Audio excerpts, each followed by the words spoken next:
Welcome to Egypt, a land where whispers of ancient civilizations mingle with warm desert breezes, where the mighty Nile breathes life between golden sands, and where natural wonders stand as eternal testament to both human achievement and the majesty of Mother Nature.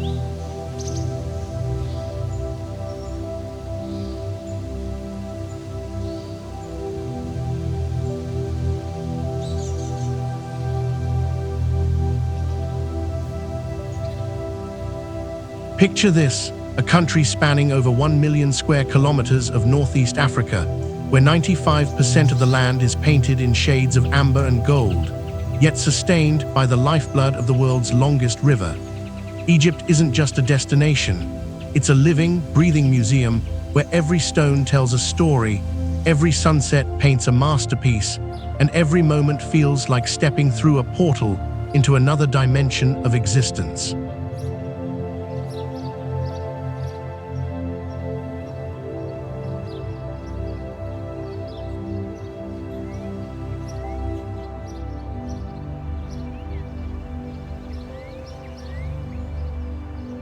From the sophisticated urban pulse of Cairo to the serene underwater kingdoms of the Red Sea, from the timeless monuments of Giza to the hidden treasures of remote national parks, this ancient land offers something that speaks to every traveler's heart. Here, pharaonic dynasties left their indelible mark over 5,000 years ago. Islamic architecture rises in golden domes against azure skies, and Bedouin traditions continue to thrive in the vast desert expanses. The culture here is a rich tapestry woven from threads of Arabian hospitality, Mediterranean influence, and African roots, creating something utterly unique and profoundly moving.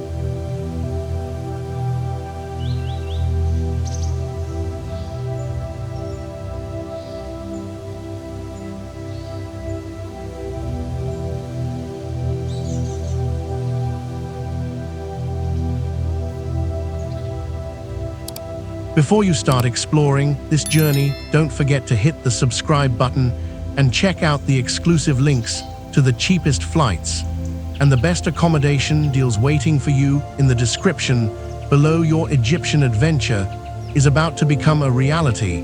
Now let's explore the most mysterious destinations in Egypt.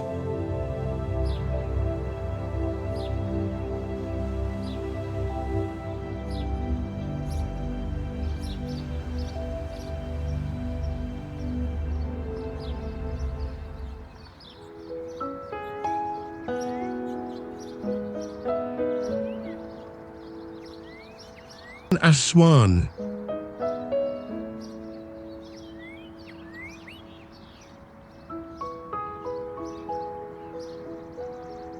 Aswan, the southernmost city of Egypt, sitting gracefully at approximately 24 degrees north latitude and 32 degrees east longitude. Positioned about 680 miles south of Cairo, Aswan serves as Egypt's gateway to Africa, perched majestically on the eastern bank of the Nile River. This isn't just any location. This is where the desert meets the river in the most harmonious embrace you'll ever witness, where the Nile's waters create a ribbon of emerald green through an endless sea of golden dunes.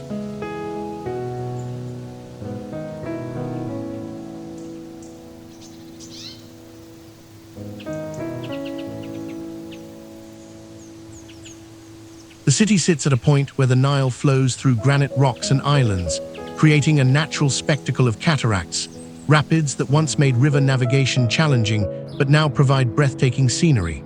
The climate here is one of the driest on Earth, with virtually no rainfall and over 4,000 hours of sunshine annually. Temperatures can soar to 104 degrees F, 40 degrees C in summer, but the dry heat and the cooling presence of the Nile make it surprisingly bearable. The surrounding landscape is characterized by Nubian desert to the east and the Western Desert beyond the opposite bank, a stark, beautiful contrast that photographers dream about.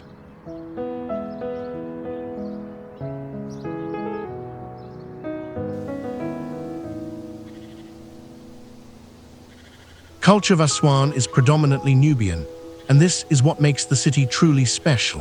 The Nubian people, with their rich African heritage, have inhabited this region for thousands of years, maintaining traditions that predate even the pharaohs. Walk through the colorful Nubian villages on Elephantine Island or along the western bank, and you'll be greeted with vibrant houses painted in shades of turquoise, orange, and yellow, a stark and delightful contrast to the beige monotony elsewhere in Egypt. The Nubians are renowned for their warmth and hospitality.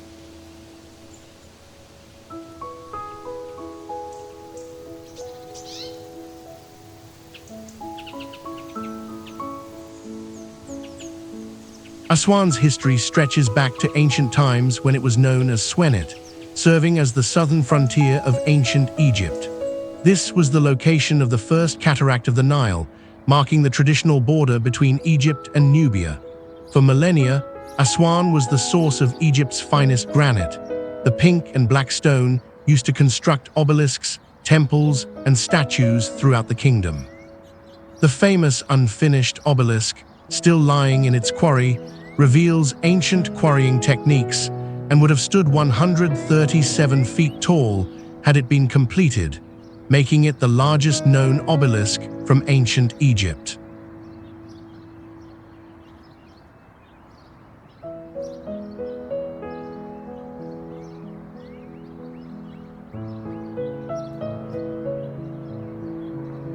During the Ptolemaic and Roman periods, Aswan remained a vital trading post where goods from Africa, gold, ivory, spices, and enslaved people entered Egypt. In the 19th and early 20th centuries, Aswan became a winter resort for Europeans seeking relief from harsh northern winters, drawn by the therapeutic dry climate.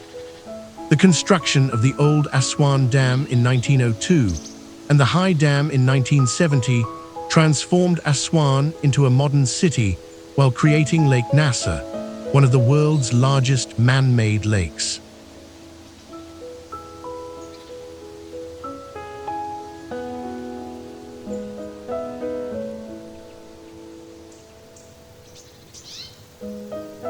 The Temple of Philae, dedicated to the goddess Isis.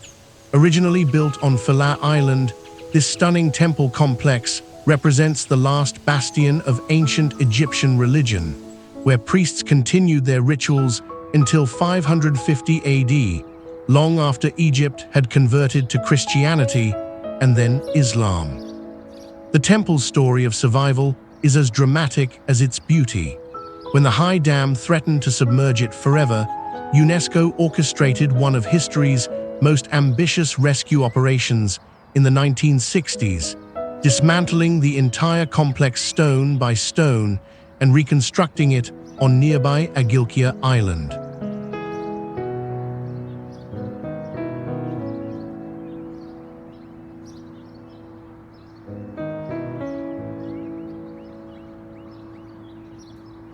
Approaching Philae by boat as the sun casts golden light across its pillars and pylons is a moment you'll carry in your heart forever. The temple walls are adorned with intricate hieroglyphs and reliefs depicting the myth of Isis and Osiris, one of Egypt's most poignant love stories. The Kiosk of Trajan, with its elegant columns standing like sentinels, is particularly photogenic during the late afternoon. Many visitors return in the evening for the sound and light show, where the temple is illuminated in changing colors while narrating its 4,000-year history. It's theatrical, yes, but genuinely moving when you're sitting there under the stars.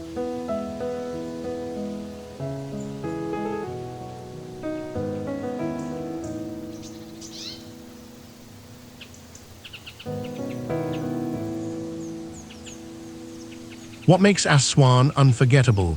This is Egypt's most relaxed major city, where the pace of life flows as peacefully as the Nile itself.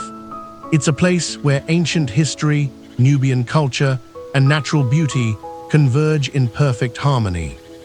Whether you're sailing on a traditional felucca at sunset, exploring granite quarries that supplied stone for the pyramids, visiting the Nubian Museum to understand this often overlooked civilization, or simply sipping hibiscus tea at a riverside cafe, watching the sun paint the desert pink and gold. Aswan offers something profoundly restorative.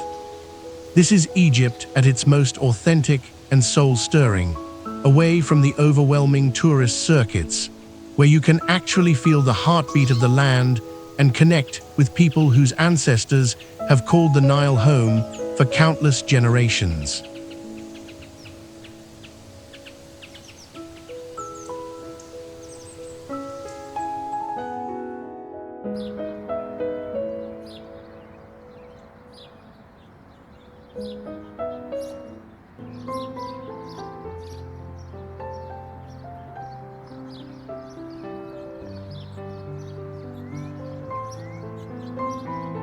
Hurghada.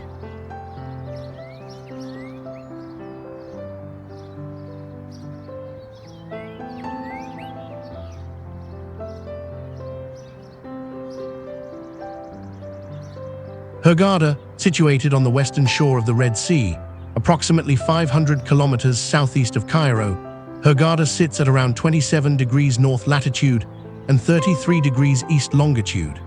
This coastal city stretches for about 36 kilometers along some of the most stunning coastline you'll ever lay eyes on, where the deep blue waters meet pristine sandy beaches under an almost perpetually cloudless sky.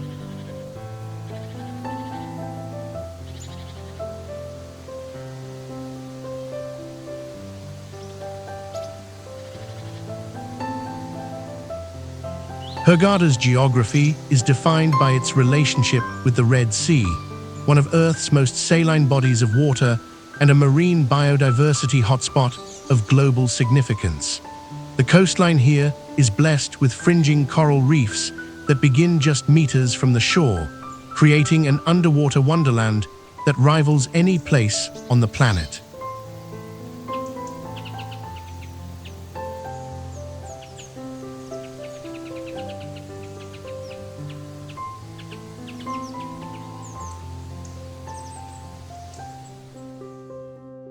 The desert mountains of the Eastern Desert rise behind the city, creating a dramatic backdrop of rust-red peaks against the turquoise sea. The climate is typically hot desert, scorching summers with temperatures reaching 95-104 degrees F, 35-40 degrees C, and mild, pleasant winters that make it a perfect year-round destination. What makes Hurghada special is the minimal rainfall, less than an inch annually, and steady north winds that keep temperatures comfortable even in peak summer.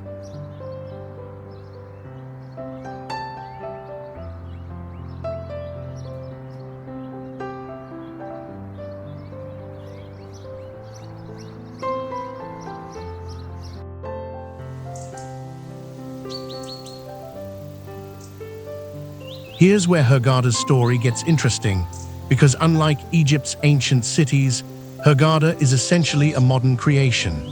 Just 100 years ago, this was little more than a small fishing village with a few dozen families scraping out a living from the sea. The town's name likely derives from the Arabic word for locust tree, gardak, which once grew in the area. The transformation began in the 1980s when pioneering scuba divers discovered the extraordinary coral reefs and marine life, and word spread throughout the diving community like wildfire.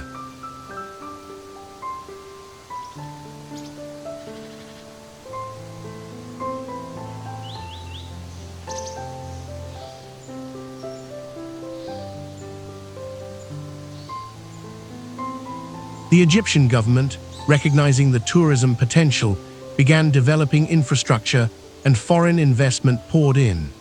What followed was arguably the fastest tourism development in Egyptian history, perhaps too fast, some would say, as the city expanded rapidly with hotel complexes, marinas, and resorts springing up almost overnight. Today, Hurghada is home to over 250,000 permanent residents and welcomes millions of tourists annually, making it Egypt's second most visited tourist destination after the Giza pyramids.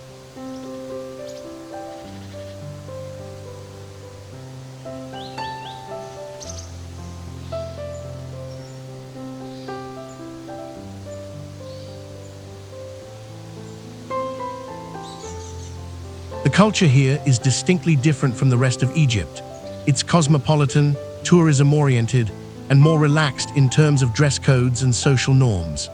You'll hear Russian, German, Italian, and English spoken as commonly as Arabic in the tourist areas. The old town, El Daha, still retains some traditional Egyptian character with its markets, mosques, and local cafes, offering a glimpse of what Hurghada was before the tourism boom.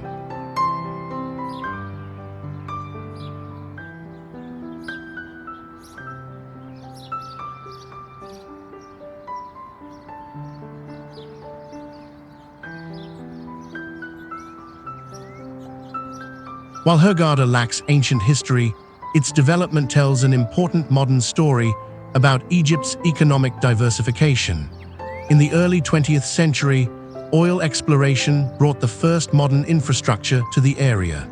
The Egyptian General Petroleum Corporation established operations here in the 1920s, and the city slowly grew as an oil export port.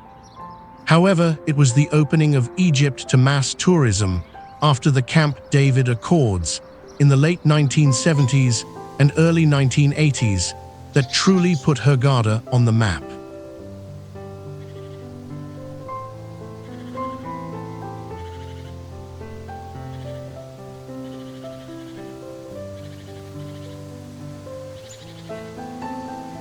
The Gifton Islands, a protected national park just a 45-minute boat ride from the marina.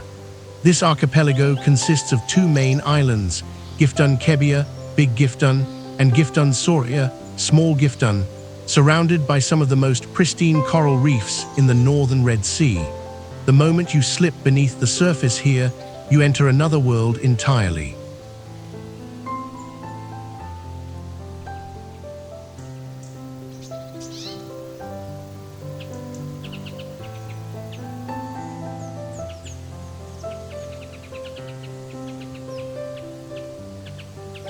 The most popular spot is Orange Bay on Gifton Island, a sandbank with waters so clear and shallow that it glows turquoise from above. This is where thousands of Instagram photos are born daily.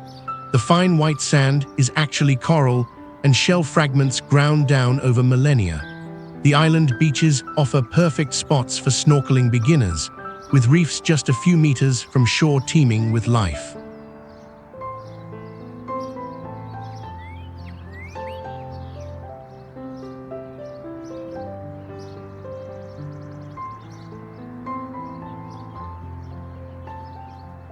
So what's the essence of Hurghada? This is Egypt's playground, a place where the ancient country shows its fun, adventurous side. It's where you come to trade temples for coral reefs, hieroglyphs for tropical fish, and desert sand for beach sand.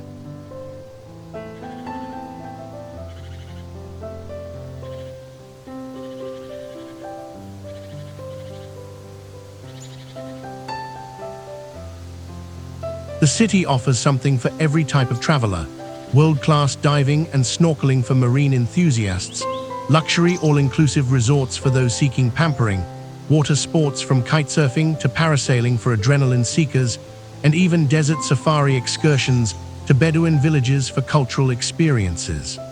The nightlife is lively with restaurants, bars, and entertainment that would be impossible in more conservative Egyptian cities.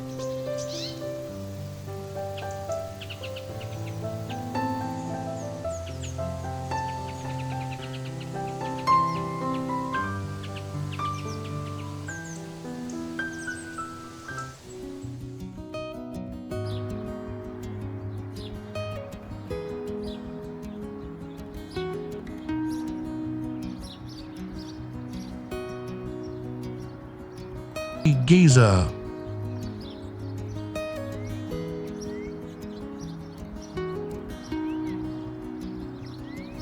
Giza, located on the western bank of the Nile River, Giza sits directly adjacent to Cairo at approximately 30 degrees north latitude and 31 degrees east longitude.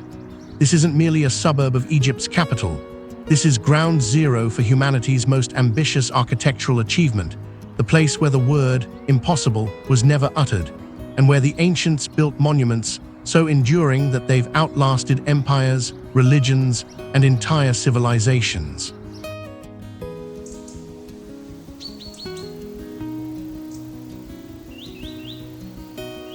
Giza's geography is dominated by the Giza Plateau, a limestone plateau rising about 60 meters above the Nile Valley floor. This elevated position was deliberately chosen by the ancient architects. It provided a stable bedrock foundation for massive structures and positioned the pyramids to be visible from great distances, asserting pharaonic power over the landscape. The plateau marks the edge, where the fertile Nile Valley abruptly meets the western desert, creating a dramatic transition zone. From the pyramids, you can see the contrast vividly: lush green palm groves and the silver ribbon of the Nile to the east, and infinite golden desert stretching to the western horizon.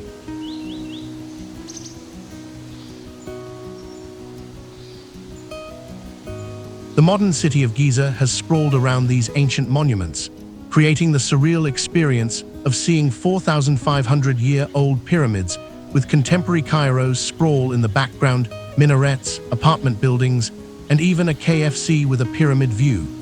This juxtaposition is jarring for some visitors, but fascinating in its own right, illustrating how ancient and modern Egypt coexist, sometimes awkwardly, always dramatically.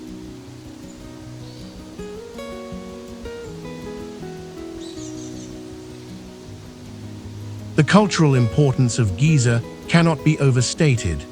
These structures represent humanity's first truly monumental architecture, the moment when we collectively decided to build something that would outlast not just individual lives, but entire civilizations.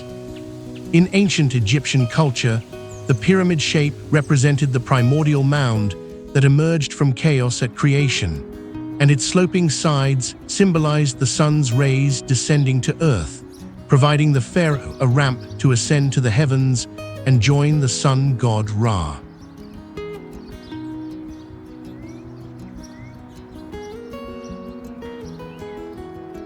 For modern Egyptians, the pyramids are a source of immense national pride, appearing on currency, official emblems, and forming the centerpiece of Egypt's national identity.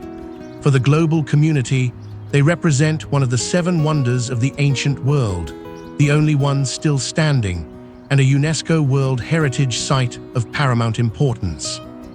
Giza receives millions of visitors annually from every corner of the planet, all coming to witness the same thing: proof that human determination, engineering brilliance, and collective effort can create something truly eternal.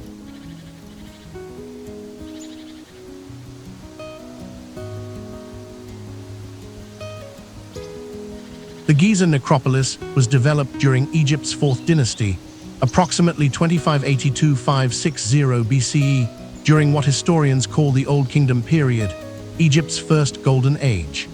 The plateau was chosen by Pharaoh Khufu, who commissioned the Great Pyramid as his eternal resting place. His son Khafa and grandson Menkaure followed suit, each building their own pyramid on the same plateau, creating the iconic trio we see today.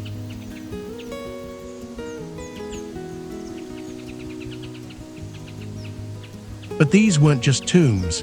They were parts of vast complexes including mortuary temples, causeways, valley temples, and smaller pyramids for queens. Surrounding them are hundreds of mastaba tombs for nobles and officials who wanted to spend eternity near their divine kings. The construction employed tens of thousands of workers, not slaves, as popular myth suggests, but paid laborers who lived in workers' villages nearby. Recent archaeological discoveries of these villages reveal that workers received medical care, were buried with honors, and left graffiti naming their work gangs with names like the Drunkards of Menkaure and Friends of Khufu.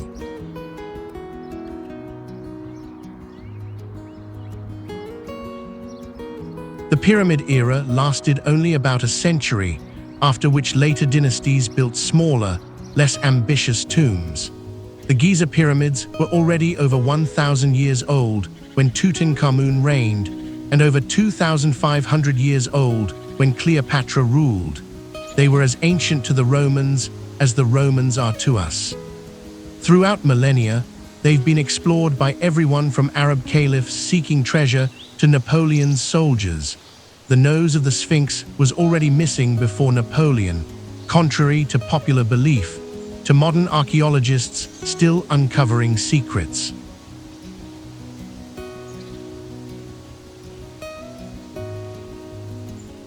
The Great Pyramid of Khufu, also known as Cheops, the largest of the three pyramids and the oldest of the seven wonders of the ancient world.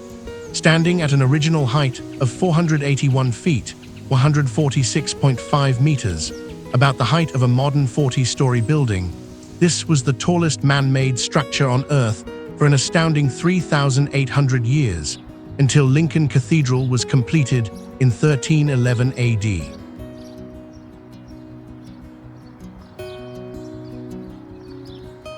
The statistics are mind-boggling. The Great Pyramid contains approximately 2.3 million limestone blocks, each weighing between 2.5 to 15 tons, with the granite blocks in the King's Chamber weighing up to 80 tons. The total estimated weight is about 6 million tons.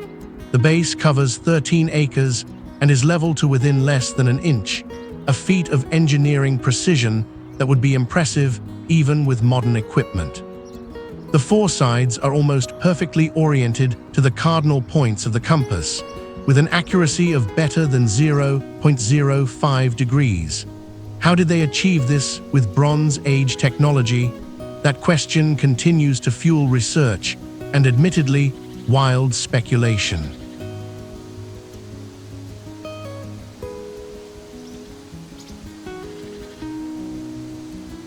Giza, this is humanity's resume. When we want to demonstrate what we're capable of as a species, we point to the pyramids. They're not just ancient tombs, they're statements that say, we existed, we mattered, and we built something that would last forever. It's a place where you don't just see history, you feel the weight of centuries, the scope of human achievement, and your own small place in the grand timeline of civilization.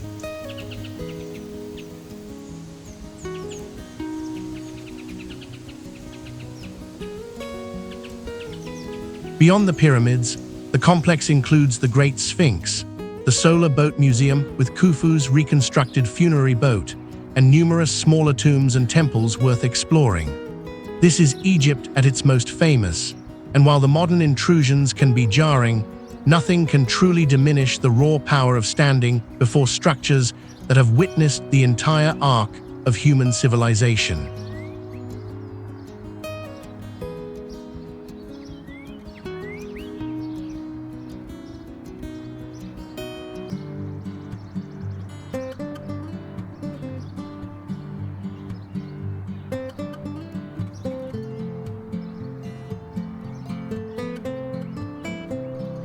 Luxor.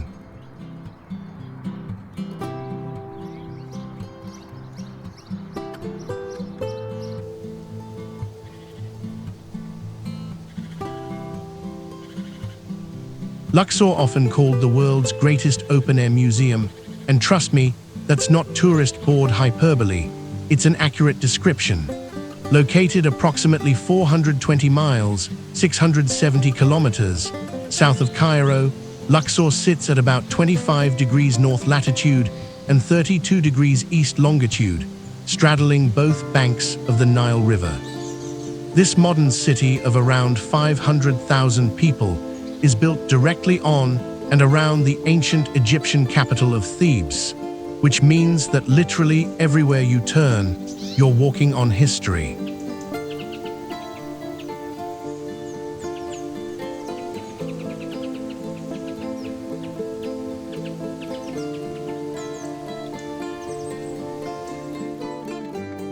Luxor's geography is classically Egyptian. The city exists as a green ribbon along the Nile, with the eastern desert rising to the east and the western desert to the west. But the geography here isn't just scenic, it's symbolic and sacred. The ancient Egyptians deliberately used the Nile's geography to organize their spiritual world. The east bank, where the sun rises, was dedicated to the living. This is where the great temples of Karnak and Luxor stand. The west bank, where the sun sets, was dedicated to the dead. This is where the Valley of the Kings, the Valley of the Queens, and numerous mortuary temples were built.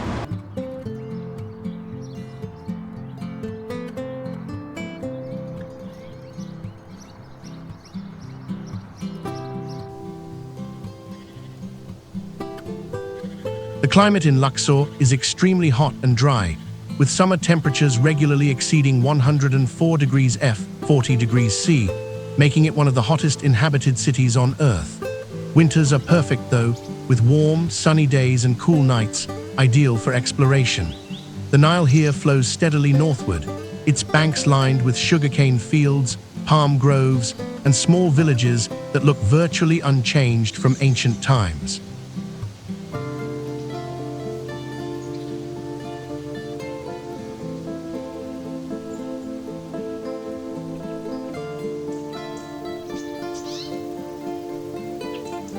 Luxor's culture is deeply intertwined with its pharaonic heritage. Unlike Cairo's cosmopolitan bustle or Hurghada's resort atmosphere, Luxor has a unique character as a living museum city where tourism and archaeology dominate the economy. The local people have grown up surrounded by antiquities. It's not uncommon for families to have tombs or ancient structures literally in their backyards.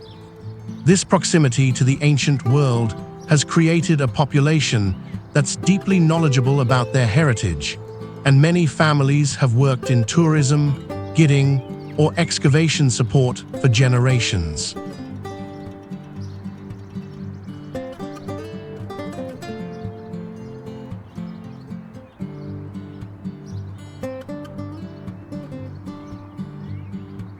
The culture here blends traditional Upper Egyptian customs, more conservative than Lower Egypt, with the international influence brought by decades of archaeological work and tourism.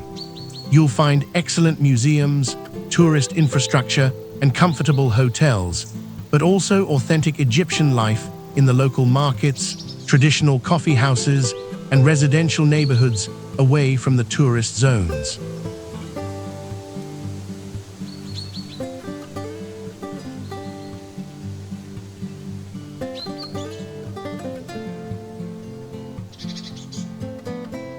Thebes, as Luxor was known in ancient times, rose to prominence during Egypt's Middle Kingdom, around 2050 BCE, and became Egypt's capital during the New Kingdom, 1551–070 BCE, the empire's most glorious period. This was the age of famous pharaohs like Hatshepsut, Thutmose III, Akhenaten, Tutankhamun, and Ramesses II.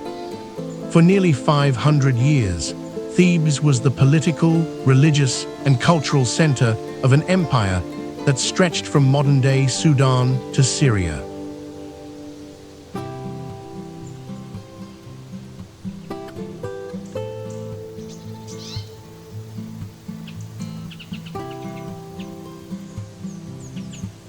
Rediscovery began in earnest with the Description de l'Egypte published after Napoleon's expedition, 1798–1801, which revealed the site's magnificence to Europe. The 19th and early 20th centuries brought waves of archaeologists, treasure hunters, and tourists. The most famous discovery was Howard Carter's finding of Tutankhamun's tomb in 1922, which captured global imagination and made Luxor synonymous with Egyptology. Today, excavation continues. There's still an enormous amount buried and waiting to be discovered.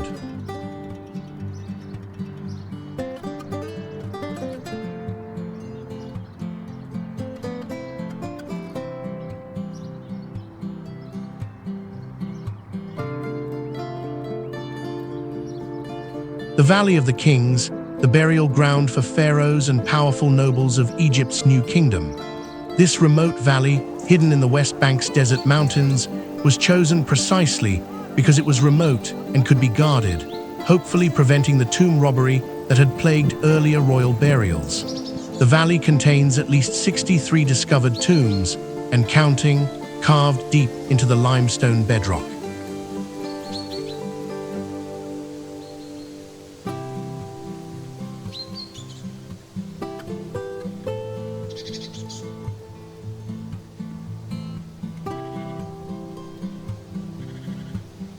Approaching the valley, you'll be struck by the desolate beauty, harsh, treeless mountains in shades of gold and rust, their peaks dramatically eroded into pyramidal shapes that echo the pyramids built 1,000 years earlier.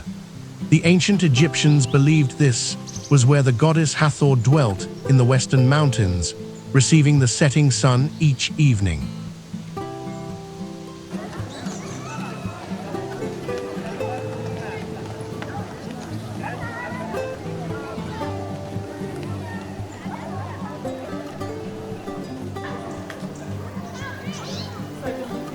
The most famous tomb is, of course, Tutankhamun's KV62. Though it's small and relatively plain compared to others, it was a rushed burial for a young king who died unexpectedly.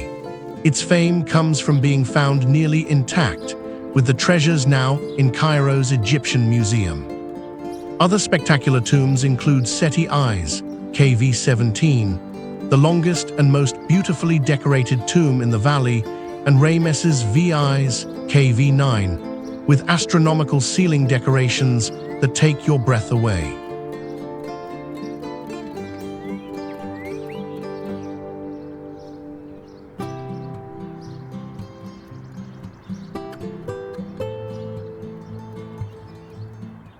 If the pyramids are humanity's resume, then Luxor is our detailed portfolio. This is where ancient Egyptian civilization reached its artistic, architectural, and cultural zenith. The concentration of incredible monuments here is unparalleled. You could spend weeks exploring and still not see everything. Beyond the Valley of the Kings, there's the massive Karnak temple complex, so large it could contain Notre Dame Cathedral within just one of its courtyards. Luxor Temple, beautifully illuminated at night. The Valley of the Queens, with Nefertari's exquisitely painted tomb, Hatshepsut's stunning mortuary temple carved into cliff faces, and countless other temples, tombs, and archaeological sites.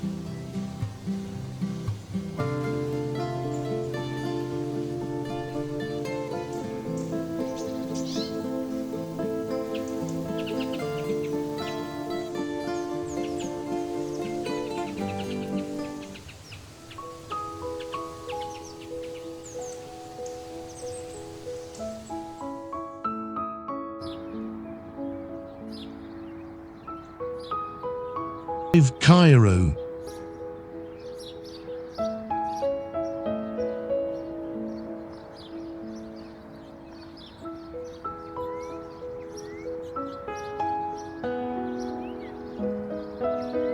Cairo, Egypt's sprawling capital, is located at approximately 30 degrees north latitude and 31 degrees east longitude, where the Nile River Delta begins its fan-like spread toward the Mediterranean Sea. This is a megalopolis of over 20 million people in the greater metropolitan area, making it not only Africa's largest city, but one of the world's most densely populated urban centers. Cairo is chaotic, overwhelming, polluted, noisy, and absolutely, irresistibly magnificent.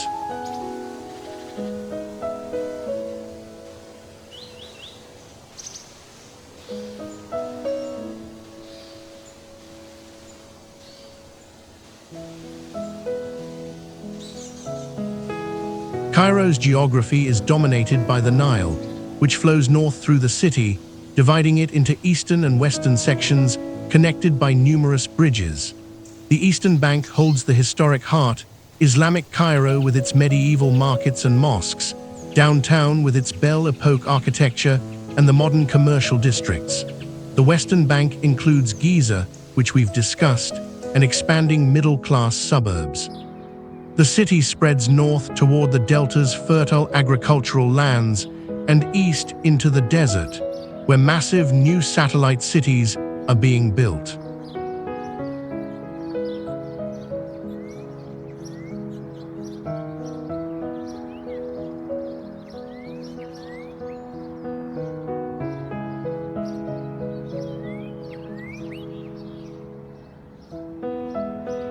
The metropolitan area encompasses incredible geographical and architectural diversity. Ancient pyramids and sphinxes, medieval Islamic architecture, 19th century European-style quarters, concrete modernist blocks from the Nasser era, contemporary glass skyscrapers, and sprawling informal neighborhoods where millions live in self-built communities.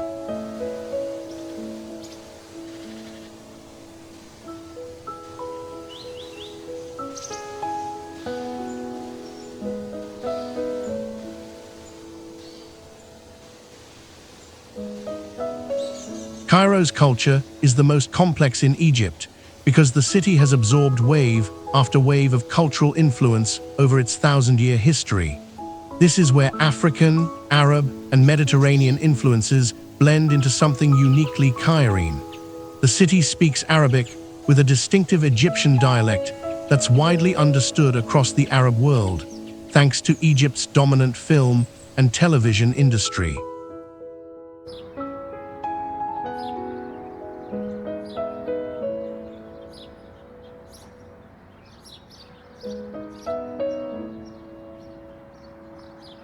Cairenes are famous for their sharp wit, entrepreneurial spirit, and ability to find humor in adversity. The cafe culture is legendary, with traditional hours, coffee houses, serving as social clubs where men, traditionally, gather to drink tea, smoke shisha, play backgammon, and discuss everything from politics to football.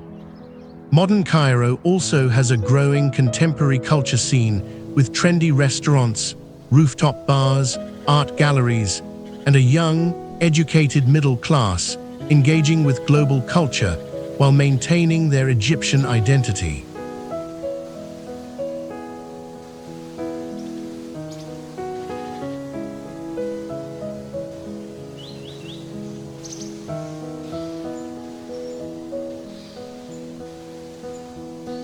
Cairo's story begins in 969 AD, when the Fatimid dynasty founded the city as their imperial capital, calling it Al-Qahira, the Victorious.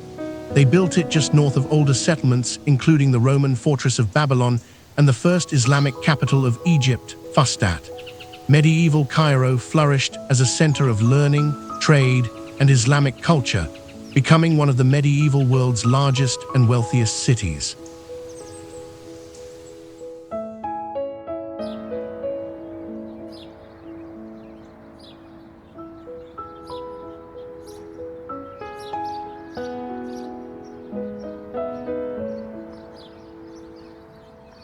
Under the Mamluks, 1251–517, Cairo's medieval character was established with the construction of magnificent mosques, madrasas, and caravanserais that still define Islamic Cairo today.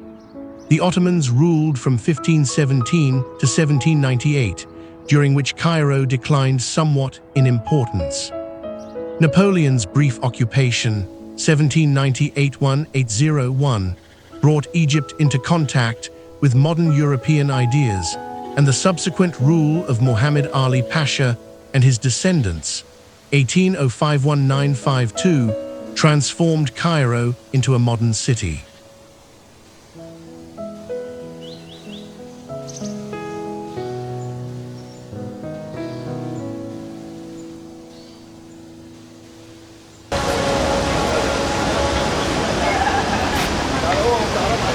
The 19th and early 20th centuries saw massive European influence.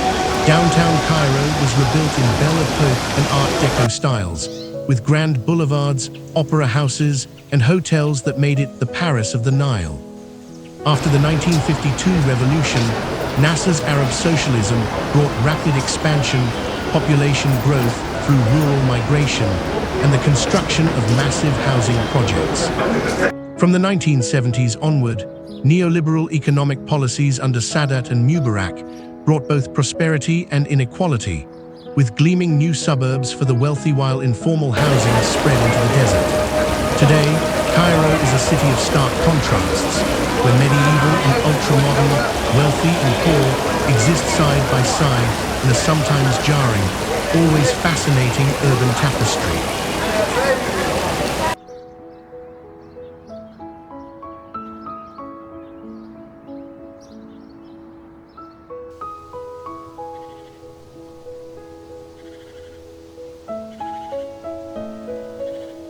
The Egyptian Museum in Tahrir Square.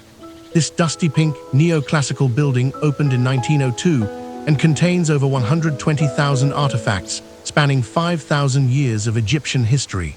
Walking through its doors is like entering the world's most magnificent attic, where treasures are crammed into every available space, display cases overflowing with objects, statues lining corridors, and mummies resting in climate-controlled rooms.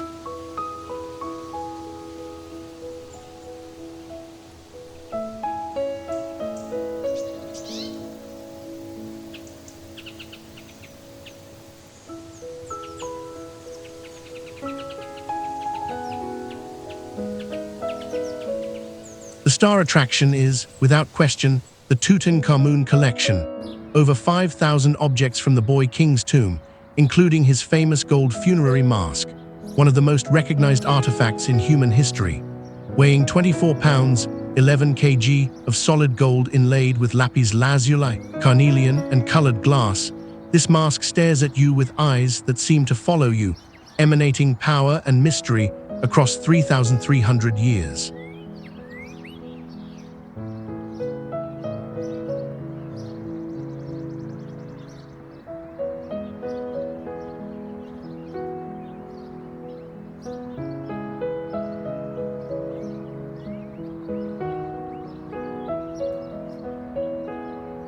The city offers world-class museums, Islamic architecture rivaling anything in the Muslim world, Coptic Christian heritage, Belle Epoque elegance in downtown neighborhoods, spectacular dining from street food to rooftop restaurants, and nightlife ranging from traditional music venues to modern clubs. It's also the necessary base for visiting the pyramids and is well connected to other Egyptian destinations. Love it or hate it, and many travelers experience both emotions simultaneously, you cannot ignore Cairo. It demands your attention, tests your patience, and rewards your persistence with experiences and memories that will last a lifetime.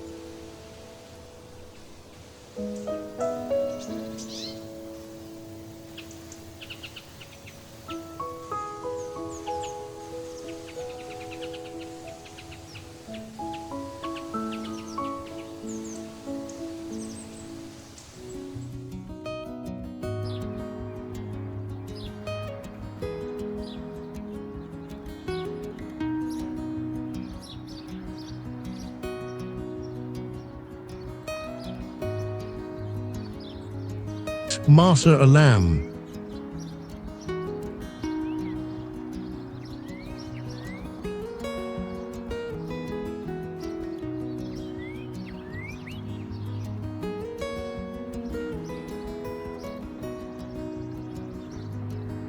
Marsa Alam, located on the western shore of the Red Sea, approximately 270 kilometers south of Hurghada, this coastal town sits at about 25 degrees north latitude and 34 degrees east longitude. While Hurghada and Sharm el-Sheikh have become synonymous with Egyptian beach holidays, Marsa Alam remains refreshingly underdeveloped, offering a more authentic, nature-focused Red Sea experience that appeals to travelers seeking something beyond the all-inclusive resort bubble.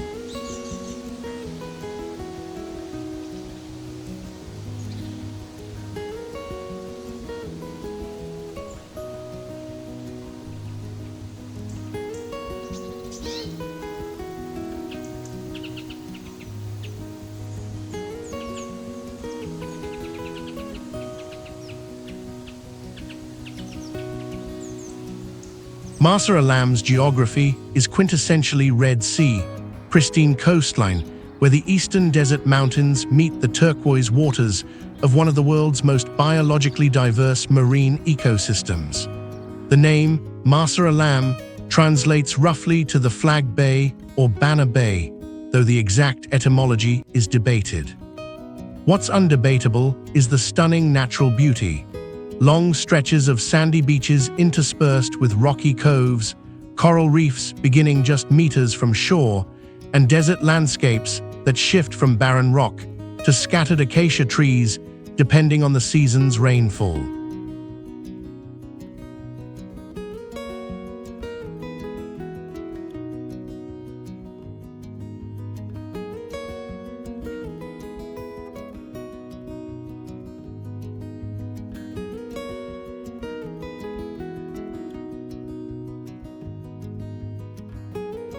The desert here isn't empty. It's home to wildlife rarely seen in more developed coastal areas. Arabian oryx, Dorcas gazelles, Nubian ibex, and even the occasional desert fox roam the Wadi's dry riverbeds that cut through the mountains. The climate is classically hot desert, scorching summers with temperatures regularly exceeding 95 degrees F, 35 degrees C, warm and pleasant winters, minimal rainfall, and constant sunshine. The north winds that blow down the Red Sea moderate temperatures and create excellent conditions for wind-dependent water sports.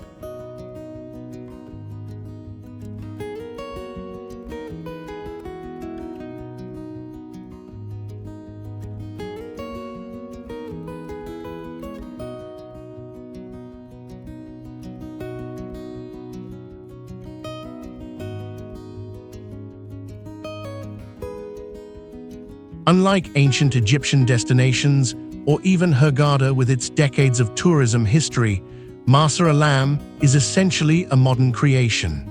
20 years ago, this was barely more than a small fishing village with a few hundred residents and a modest mining operation extracting phosphates from nearby mountains. The local population was predominantly from the Ababda tribe, one of the Bedouin groups native to the eastern desert, with a traditional lifestyle based on fishing, herding, and small-scale trade.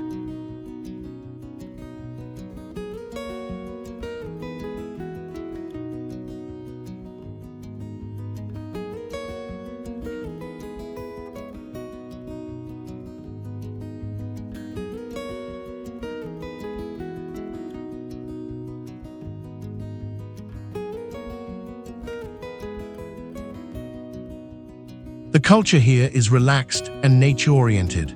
The tourism focus is primarily on diving, snorkeling, and marine life encounters rather than nightlife or shopping. You'll find a more international mix of visitors, serious divers from Europe, Italian tourists. Marsa Alam is particularly popular in Italy, and Egyptian weekenders from Cairo seeking escape. The local Bedouin influence remains visible, with opportunities for desert excursions to meet local communities, and several resorts employing local guides who share their traditional knowledge of the desert ecosystem.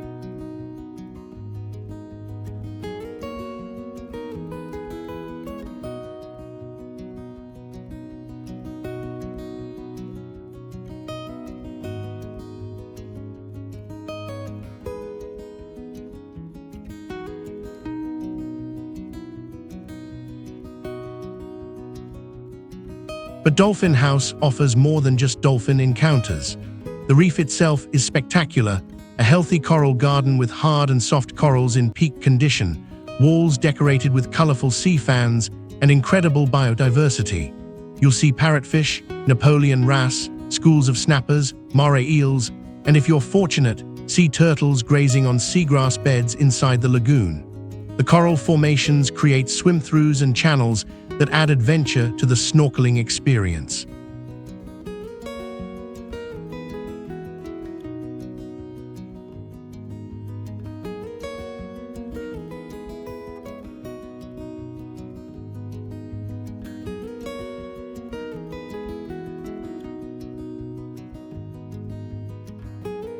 Beyond Dolphin House, Marsa Alam offers other world-class dive and snorkel sites.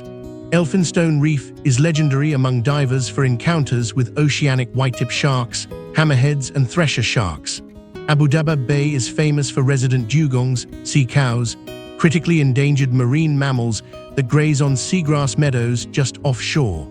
Marsa Mubarak is another excellent spot for dugongs and turtles. The diversity and health of marine life here rival the best sights anywhere in the Red Sea.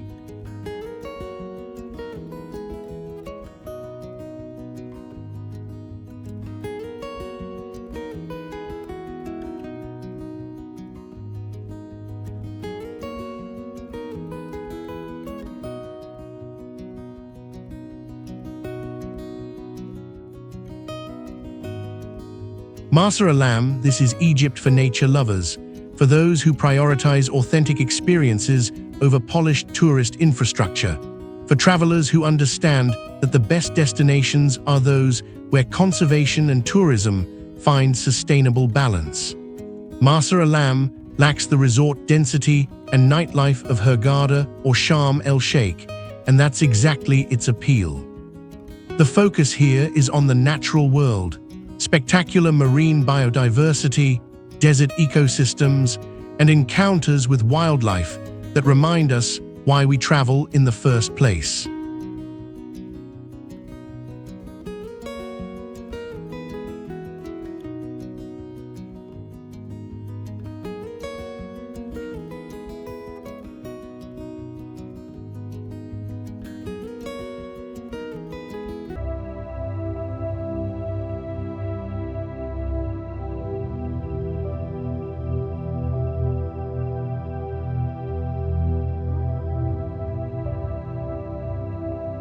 Wadi El Gamal National Park.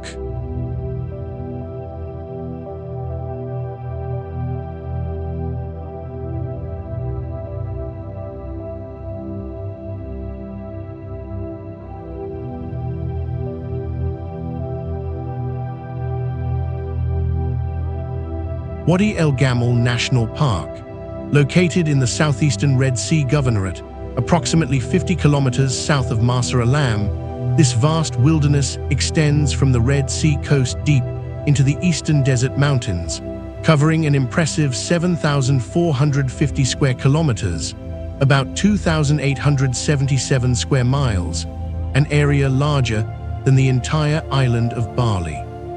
The park sits at roughly 24 degrees north latitude and 35 degrees east longitude, representing one of Egypt's most important conservation areas and a testament to the country's growing commitment to preserving its natural heritage.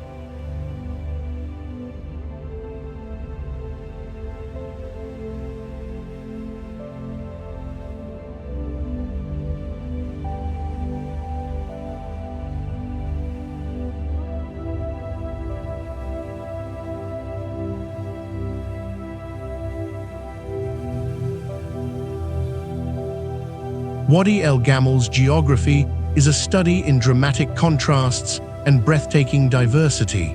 The name translates to Valley of the Camels, referring to the largest and most significant wadi, dry riverbed, that cuts through the park's interior. This diverse landscape encompasses pristine Red Sea coastline with coral reefs, coastal plains with salt marshes and mangrove stands, mountain ranges rising to over 1,400 meters, 4,600 feet, and deep interior wadis where seasonal flash floods have carved intricate canyon systems over millions of years.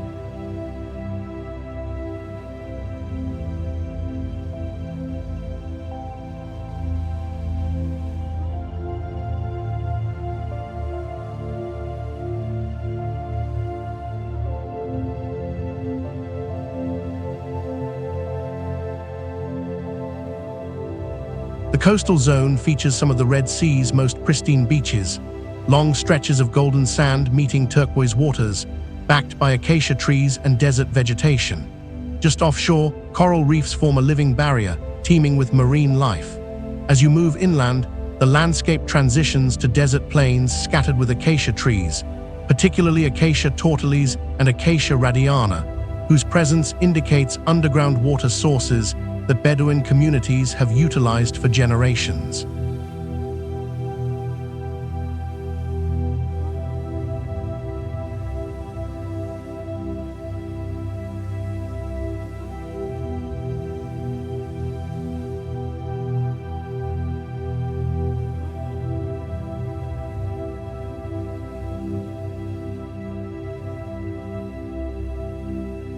The climate is extreme desert, scorching summers where temperatures can exceed 104 degrees F, 40 degrees C, mild winters with pleasant days and cool nights, and minimal rainfall averaging less than 2 inches, 50 mi annually.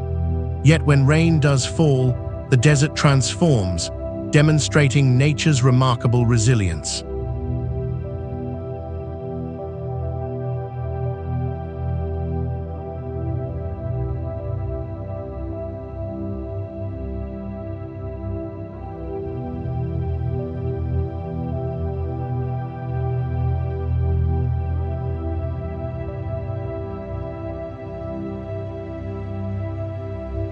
What makes Wadi El Gamal truly special is its role as a refuge for species that have disappeared from much of their former range. This is one of the few places in Egypt where you might encounter Nubian ibex, magnificent wild goats with curved horns, perfectly adapted to the harsh mountain environment.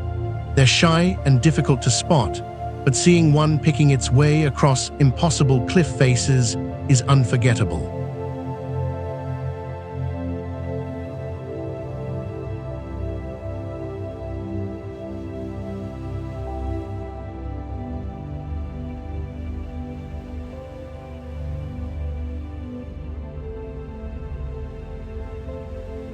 The park is home to Dorcas gazelles, the smallest and most desert-adapted gazelle species, capable of surviving without drinking water, obtaining all necessary moisture from plants.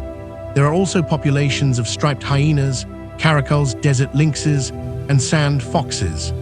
Bird life is spectacular, particularly during migration seasons when the Red Sea coast serves as a corridor for millions of birds traveling between Europe, Asia, and Africa. You might see Egyptian vultures, osprey, herons, and during migration, enormous numbers of raptors including steppe eagles, lesser kestrels, and various species of buzzards.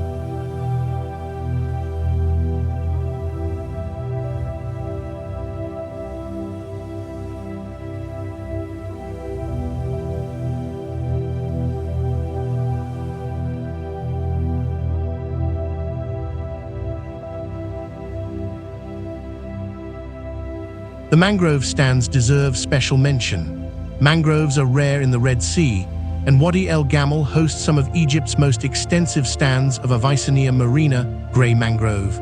These remarkable trees grow in salt water, their roots filtering salt and providing crucial nursery habitat for juvenile fish and invertebrates. They also protect coastlines from erosion and storm damage.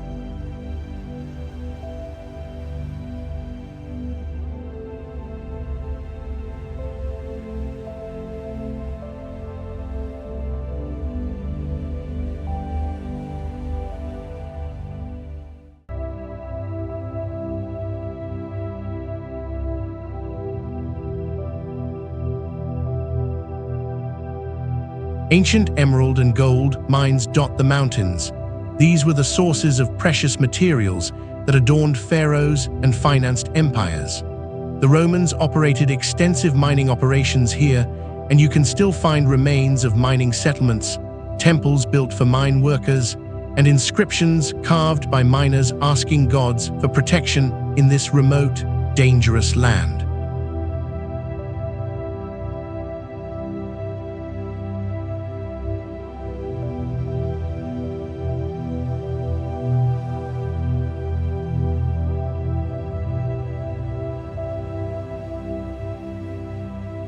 Wadi El Gamal Island, a pristine island about 4 kilometers offshore, accessible only by boat and strictly regulated to minimize visitor impact. This island represents what Red Sea ecosystems looked like before mass tourism, untouched, pristine, and thriving.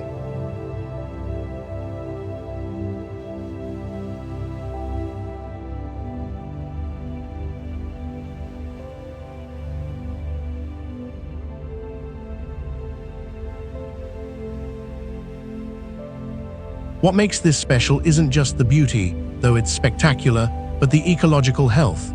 This is what reefs can be when given adequate protection: resilient, diverse, productive ecosystems supporting countless species in complex relationships. It's a baseline against which we can measure more degraded reefs, and a promise that with proper management, damaged reefs elsewhere might recover.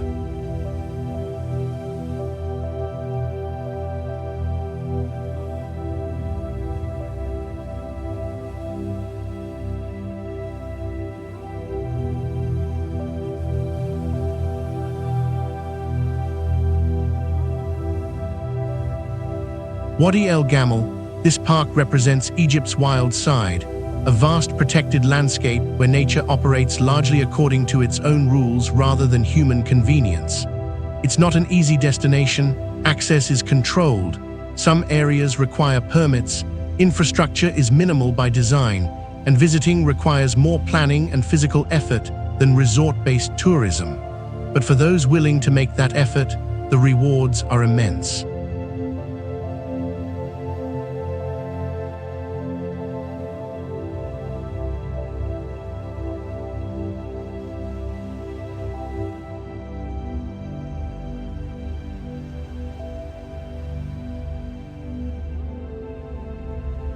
Whether you visit on a day trip from Marsa Alam to snorkel the pristine reefs, take a multi-day camping excursion into the interior mountains with Bedouin guides, or simply drive the coastal road, stopping at viewpoints and beaches, Wadi El Gamal offers perspective.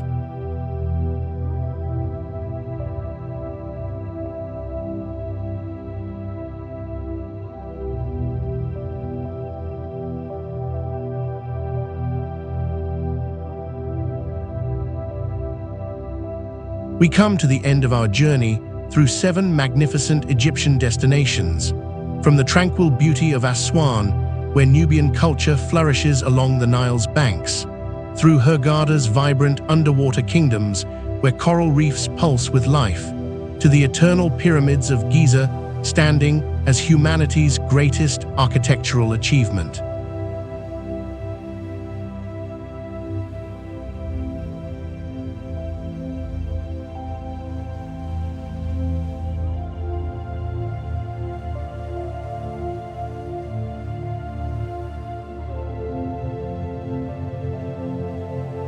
We've explored Luxor's vast open-air museum, where pharaohs rest in golden valleys, experienced Cairo's overwhelming vitality as the mother of the world, discovered Marsa Alam's pristine marine ecosystems, where dolphins dance in crystal waters, and ventured into Wadi El Gamal's wilderness, where desert and sea create landscapes of austere beauty, sheltering rare wildlife and ancient Bedouin wisdom.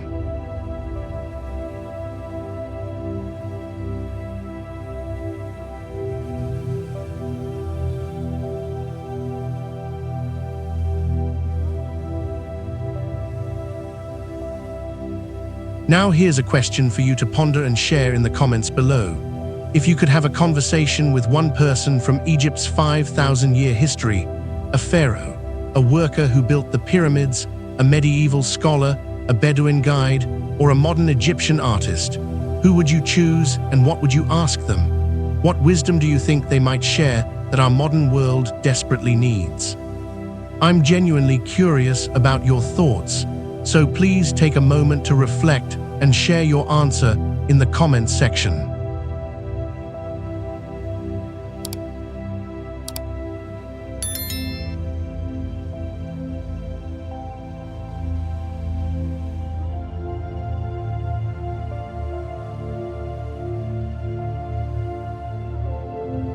And finally, if this journey through Egypt has inspired you, entertained you, or taught you something new, please show your support by subscribing to our channel. Hit that subscribe button and click the notification bell so you'll be the first to know when we release new destination guides, travel tips, and cultural explorations. Your subscription genuinely helps us continue creating these in-depth, quality travel guides that go beyond surface-level tourism to explore the deeper cultural, historical, and natural significance of places.